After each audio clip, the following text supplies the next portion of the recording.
Why Your Favorite Rapper is Broke by Get Like Prince. And I think they are. Pretty sure Offset's broke. Who else was in that thumbnail? Hold on. Takashi, yup. I don't think T-Pain is broke. I think T-Pain streams and he still tours. And Fetty Wap just got out of jail. We see all He these probably is rappers broke. come in, they having money, they flexing, they got the cars, the house, they got everything people could want. And on the surface, it does seem good until we actually sit and try to understand what's going on with these rappers. So many of these artists lack financial literacy. So yeah, a lot of this may seem good at face value until you realize these artists is drowning in $1 million of debt, unable to recoup. And taxes. Lord. Who was it? I think it might have been Fat Joe. One of them got in trouble for not paying their taxes. And they had almost went to jail. What the label gave. These labels will pass out these advances and these deals as loans, not actual money being given to these artists, right? It's not going into their pocket for real. And with the way the label set this up, it'll be debt that's near impossible to get out of. It's so rare for artists to be able to buy themselves out of a deal or make enough money to where they're even with the label. Back when all them Young Thug leak calls was coming out, Young Thug was talking about how at QC, Lil Baby was the only artist in the green. Everybody else was negative except Lil Baby. And that goes to show how hard it is to actually recoup from a label. One of the only... Which is crazy because Thug is a huge artist. How is he not able to get out of the deal? times in recent... Was he implying that QC was putting out them leak calls? Because he did say someone had like got all those calls in advance and then they were slowly leaking them. I was assuming it wasn't a normal person because like who had time to go through all them calls? But maybe it was the label. histories where we would see this artist really outsmart a label was Frank Ocean. He would get into a deal with Def Jam, and well, most people, label problems would come up. Throughout his time with that label, they didn't treat him like an artist. They treated Frank Ocean like an afterthought. They wanted to shelf Frank Ocean. They was like, damn, Frank Ocean does not have anything to offer us, so we don't care about him like we care about these other artists. Meaning, he wasn't getting supported like he was supposed to get supported. And for years, Frank kind of dealt with this mistreatment. He was talented, but his label didn't look at him as talented. And so he would get to plotting. He would plot his way out of this label. Basically, Frank Ocean would drop an album under this deal, got out of the deal, the next day would drop his real album. It was crazy.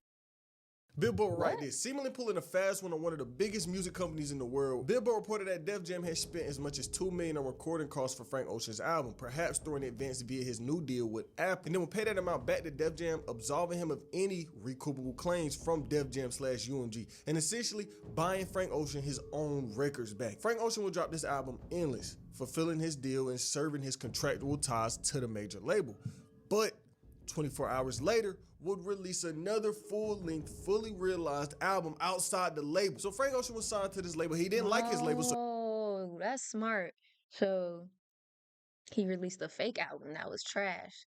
Then he released the real one so he could get all the money. He was signing a deal with Apple. A deal that made him so much money, he was able to buy himself out of his deal. And he would drop an exclusive album, but it wasn't no regular album. It was this weird visual album, basically a fake album before the real album, just to get out his deal so he could own the rights to this album. Point is, he outsmarted this label, but outsmarting a label isn't something we ever see happen. These labels be so on top of this. They have your financial such on lock. After other companies sell that, they probably started like rewriting everyone else's contract. Like, oh, make sure they can't do this. It's kind of hard to do anything without them knowing. Apollo Red right now, if you don't know who he is, he's Playboi Carti's cousin. He's this new upcoming artist. He's facing label problems right now where he's online saying, look, the label froze my account. And this is Playboi Carti's cousin. But so many times we see artists go broke, whether it's a label to blame, bad money management, or just bad deals. Bad deals. You was broke. You had like $0 broke? I like had to borrow money to get my kids Burger King. Wow. Yeah. After having, what's the most you ever had in the bank at one time? 40 million. You have a headline. Probably one of the most notable times where a rapper went broke was T-Pain. Now, T-Pain is T-Pain. He one of them artists you probably... Oh, okay. So T-Pain's not broke no more. That's what I'm gathering. Think they expect to hear this from, but it happened. But the problem he faces is a problem we see a lot of other artists face: financial illiteracy. He had this money, and he didn't know how to take care of it. He just wanted to spend it and spend it and spend it. And so that's exactly what he did. For years, he blew this money. He was just buying whatever he wanted without no real thought behind these financial decisions. That big ass chain you had back in the day. Yay.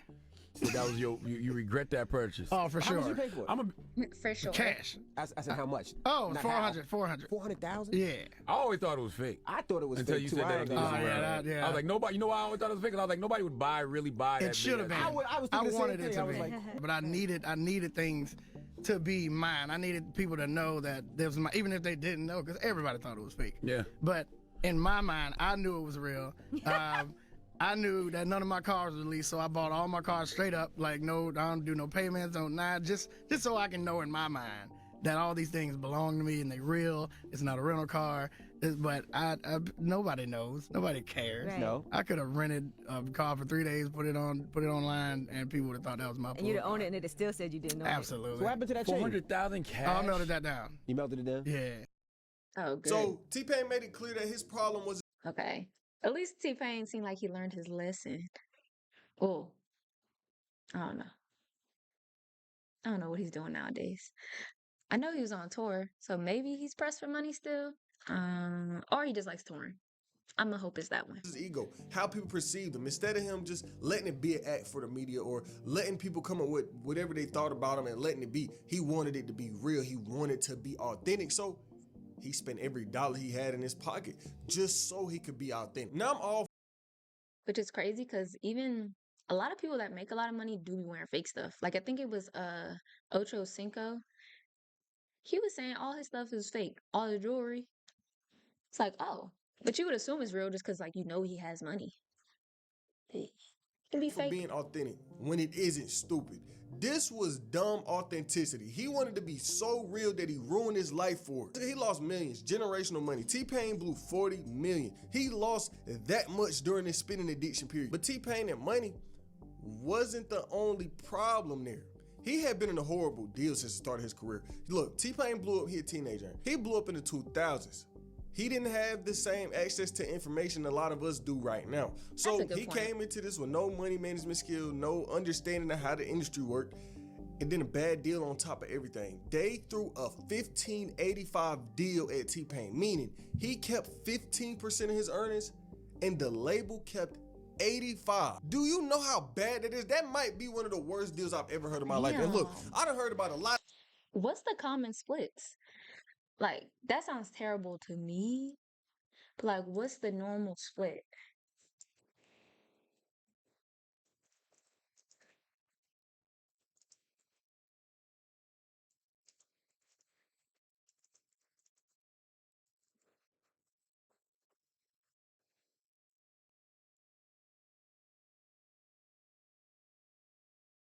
Wait. It's common 50-50 split for small artists. Okay, so for major labels, it's normally like 22% goes to the deal, to the label. Damn, so they had it backwards.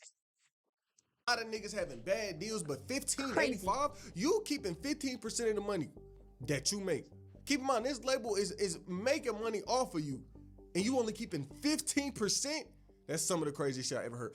But Complex was right. This T-Pain said first deal, that whole joint was a 1585 split. But they gave me crazy money, so I didn't even care. Like, bro, they was straight up like, all right, deal's done.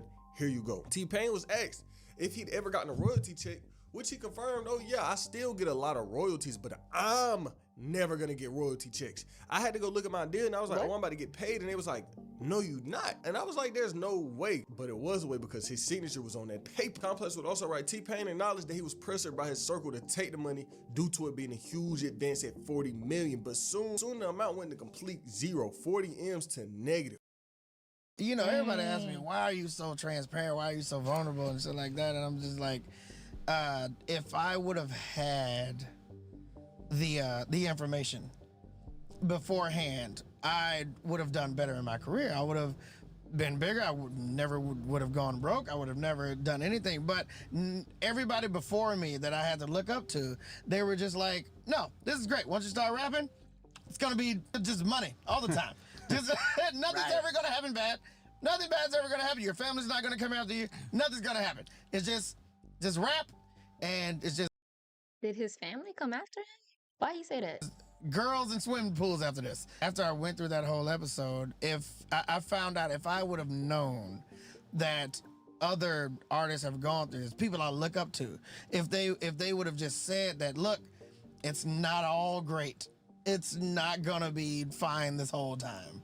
If I would have known that, I would have been mentally prepared. First of all, I would have been ready. I would have prepared myself financially. I would have put something aside. But you know, from the people that came before me, even rock stars, rappers, singers, everybody, athletes, just like, no, this whole thing is just money all the time.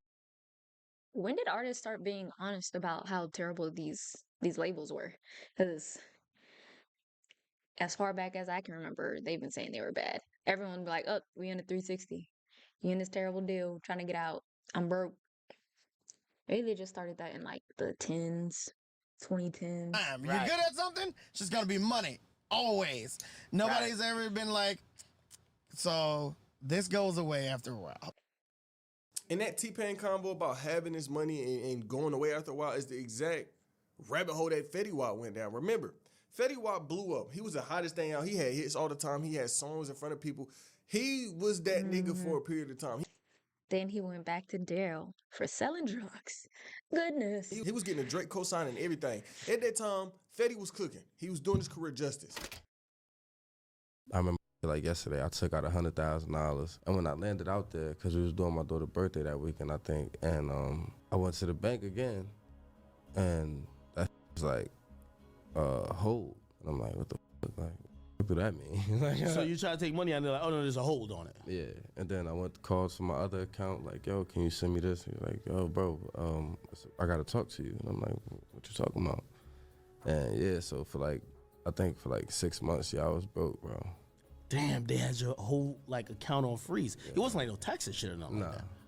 Damn, so you just froze? And by the way, this happens to a lot of like, you know, entertainment. Like you don't know. Sometimes you might get in it, like you're probably paying so much bills. You don't know exactly what your name is on, what you owe. I was doing like $150,000 a month in bills, but I was that's the doing. Like matter of fact, yeah, if I had to, it was jewelry and like apartments. I had a lot of apartments until he wasn't no more. Why did he have apartments and not just like condos or places he would own, you know? Now, Fetty Wap came into I guess he was touching on financial literacy, so it makes sense why he didn't do that. the picture. He was making money, but not all highs last and not all lows last. But when Fetty hit a low, he self-destructed. See, he faced the problem too many people didn't face over the years, trying to put the hood on, bringing way too many people with him. Fetty would travel and would basically bring everybody, every nigga he knew with him. And that's not really the problem. If you want to bring your peoples with you, that's cool. But the problem was Fetty was taking care of all of these people. He taking a flight. Now he paying for 15 flights. He in a designer store buying him some clothes. Now he getting 15, 20 pairs of pants for everybody that's with him. He paying all these DJs. He paying for all of this and all of that, not really realizing how much money he was spending because he was making so much. It's like, oh. You think he was actually friends with all them niggas? Like 15 plus people around you? I think I got like Janae, Quaya, Kalia, Aaron, Salisa. 5 solid friends that I would actually like pay for. 15 niggas? Oh no. Oh, nigga, I got it, nigga. I got y'all. Whole time he did not have them niggas. Was you signed to somebody and then signed to a label? Was you like, yeah, I was double signed? I'm still double signed. I'm still signed to 2 different labels. I'm signed to RGF Records where I started off at, and I'm still signed to 300. And so because you thought the money wasn't coming, because I'm not gonna lie, they don't give you $1 million for every million thing, but you're supposed to get some money, big money, right? Yeah. Now, because of that, did you fall back because you didn't see eye to eye with the label or who you were signed with? Did you feel like, damn, where the bread at? Yeah, I felt like I had to do everything myself. You feel me? Like for the tours, I put up all the bread for the tours. I paid for all the tour buses. Damn, what everything was came out of label my doing? expenses. Like, you know what I'm saying? It was like I gotta pay y'all, but I'm paying for everything else. I kind of got like depressed in a sense. You feel me? Like, But not only was Fetty moving with too many people, the bills was piling. He wasn't managing money at all. He was just paying bills and bills. He had all these different apartments, paying insurance on expensive ass cars every single month that he wasn't even driving. There's cars he ain't driving for months at a time, yet he paying insurance on it every single month. You know, I've when never I thought when I about started that part. looking at my bills, like when I started paying myself, like I'm like, what the fuck? I'm paying $10,000 a month for car insurance. Like I'm like, whoa, well, I'm doing that for I'm only driving about 2-3 of these motherfuckers. You know what I'm saying? And that's when I learned, you know, you can keep your cars, just take the insurance off if you're not gonna drive it. You know what I'm saying? Yeah. Like simple kind of started getting me like, I was traveling with 14, 15, 16, maybe sometimes 30 niggas. And Yo, I 30? know. Yo, there was one time somebody told me that you were traveling with like 2 DJs, 3 hype men. I'm like, what the? yeah. I'm like, what you got going on? Yeah, it was ridiculous, bro. It was like, hey, as long as that money was coming, ain't nobody was gonna say, yo, don't do that, because they was scared to. Okay. People were scared to say it to me because they didn't want to stop their money, like, you know what I'm saying? And you know they call yes man. Like I said, now we go, like I was saying, like I know for a fact I was clearing 100,000 every day. Now the day I woke up and I only made like Every 40,000, I'm like, it ain't right. You get what I'm saying? And it was just so much little stuff like that adding up, ruining his financial situation. So Fetty had to figure out a way to get more I thought he was saying 100,000 every month. Every day is crazy. Every month is crazy. money. Because at this point, the music money wasn't enough for him. He had too many people that depended on him. And the check strictly out the music wasn't enough to fuel everybody that he had to take care of. And so he would turn to the past. He would start selling dope. And that's not like, oh, Fetty selling a little bit of Za. No, he had a drug ring spanning the entire country that ruined his life. The literal government will write this in the article. According to court filings, approximately from June 2019 to June 2020, the defendants distributed more than 100 kilograms of coke, heroin, fent, crack across Long Island and New Jersey. The defendants obtained narcotics 100 kilograms. That's a lot of drugs. on the West Coast and used the United States Postal Service and drivers with hidden vehicle compartments to transport the controlled substances across the country. The drugs were then distributed They to were dealers using who the sold mail? them on Long Island and in New Jersey. 5 of the defendants also used firearms to protect their drug organization and distribution chain. And when Fetty would respond to all of this and he in the courtrooms and he's pleading to the judge, he's like, look, he would say, look, I got family that depend on me, you know, the Rona going on, it's kind of hard to do shows, I can't make money, you know, streaming don't pay nothing, which is a fact. Streaming pay niggas dirt. So Fetty had no real income because of Rona, bro. He took that He got to personal. do shows to make his money. He can't do shows, so all right, I got to sell dope. Him and his attorney would come out and say this. In or about 2020, with the coming of the pandemic, things began to change for Mr. Maxwell. There were no opportunities to perform, thus his income was severely limited. His attorney would write, he was sued personally, was going through a divorce, and was involved with a tour manager who was stealing from him. While the bills kept coming in, the money to pay them was running out. At or about that same time, Fetty lost his grandparents and several people who were close to him. Depression and panic began to set in. Lord. As stated, Fetty took enormous pride in his ability to provide for his children and lend support to his other family members. He is described as a people pleaser and a person who gains great satisfaction from taking care of others. Suddenly, it felt like life was going in reverse, and he became ashamed when he started to struggle to keep up with the lifestyle he created for so many. His judgment became impaired. Desperate to keep up with financial obligations, Fetty became involved in the instant offense for a few months in the spring of 2020. Now, Fetty just got out recently. He is looking heavy, but it just goes to show how fast things could switch. You making millions off raps, and just as fast, you got to resort to selling drugs. Now, granted, with Fetty, all Damn, that is fast. Because I feel like Fetty Wap came out maybe, I know it was when I was in high school. My guess is probably like 2014. Let's look. Hold on. When the Trap Queen.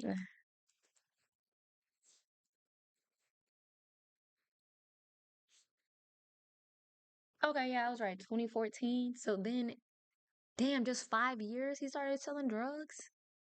That's not even that long. In 5 years he went broke. Damn. But if he got arrested in 2019 for the drugs, I mean in 2020 for the drugs, he was selling before that. Mm, suspicious. of this could have been prevented if he just spent that money better. But point is, it still happened.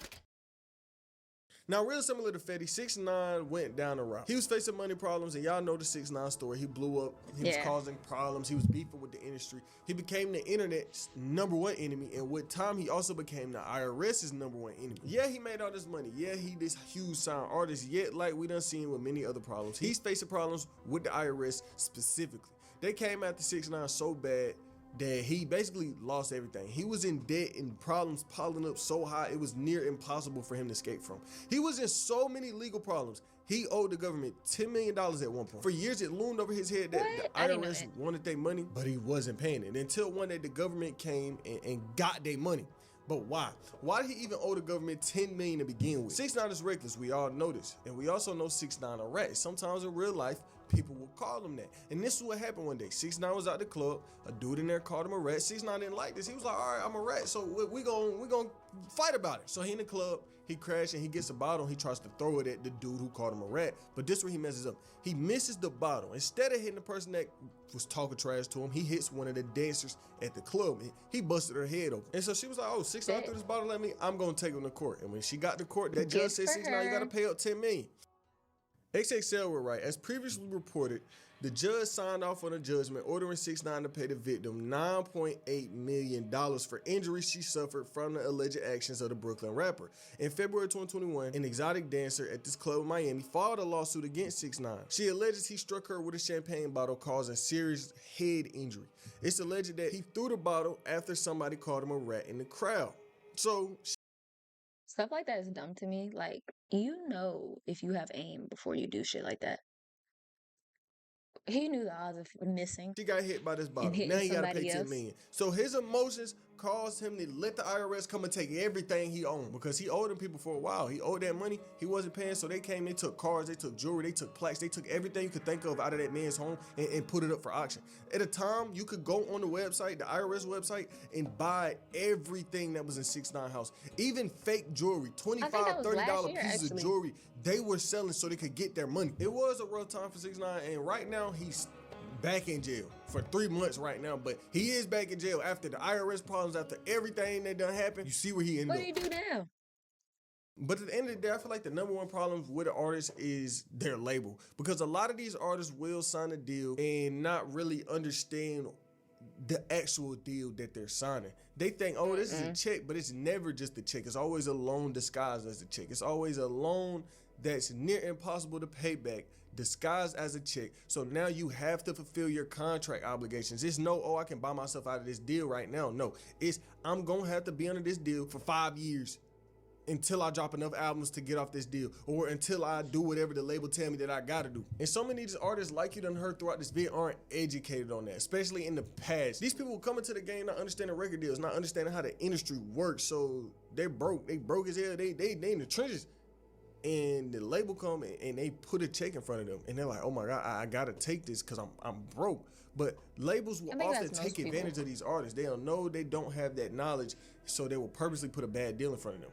They don't know, oh, I should get a lawyer to check over this. 15, so the label will take full advantage split. of that and give them, for example, what happened to T-Pain, a 1585. He was a teenage black kid back in the early 2000s, blowing up, not understanding, damn, they're really putting me in a deal of hell right now. He didn't have the access to the internet like we got right now. He didn't have that. So it was just him and probably his family members, and they like, oh, we broke, nigga. They passing you 40 million, even though you're never gonna make money for the rest of your life off of your music. You get what I'm saying? So it's like, these labels know these people come from low income areas and not the most educated, and they use that to their advantage. And sadly, that's just how business works. Even some established artists do that. People that know the struggles, they'll be this artist. Let's say you sign to somebody, you'll put them in a bad deal. You put them in a deal so bad that they can't really make money. They can't drop no music. Take Lil Yachty Caribou, for example. Lil Yachty basically has Caribou's career hostage right now. She can't drop music. That's why every time you hear anything about Caribou, it's always free Caribou, because she's saying that Yachty got her in the deal of hell. Yachty won't let her drop, and it's all because they beefing. They got personal issues that she claims is stopping her from releasing music, and it's something we hear time and time again. So many artists beef with the people they're signed to, or beef with the labels that they're signed to. But bad deals and artists having money issues is really something we're gonna see into the end of time, because that's a label's main goal, to get off on the artist, to make the most money off of this person without any real care for the person. But to be honest, your favorite artist is most likely drowning in debt, inescapable debt. And then on top of that, it's probably gonna be impossible for them to truly own the music that they wake up every day and make. But that's the price you pay for success in the industry. We see all these. Damn. Getting money is not the problem. It's keeping it. Yeah. T-Pain is not broke. He went broke.